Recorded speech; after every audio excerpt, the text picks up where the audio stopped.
পূর্বসূচি অনুযায়ী ICC champions ট্রফির শিরোপাটি শুক্রবার প্রদর্শিত হয় মিরপুরের হোম অফ ক্রিকেটে। বেলা ১১টা থেকে ৩টা পর্যন্ত এই প্রদর্শনী চলার কথা ছিল। তবে দুটো বাজতেই শিরোপা হয়েছে বাক্সবন্দী, কারণ যাদের জন্য এই আয়োজন তাদের শূন্যতাই কেবল চোখে পড়েছে দিনভর।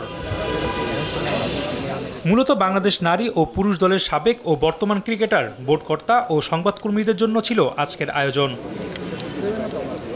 কিন্তু জাতীয় দলের ব্যস্ততা আর এনসিএল মিলে মিরপুর ছিল ক্রিকেটার শূন্য। যদিও দুপুর 12টার দিকে মাঠে দেখা মেলে যুবা এশিয়া কাপ জয়ী ক্রিকেটার কালাম সিদ্দিকীর।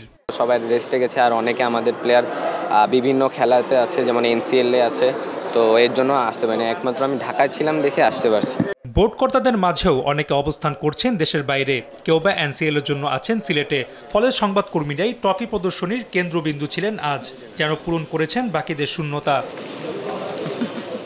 তাতে অনেকটা ফ্যাকাশিভাবেই শেষ হলো ট্রফি ট্যুরের বাংলাদেশ পর্ব।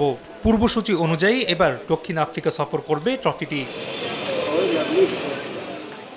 রাফি আমিন, RTV, ঢাকা।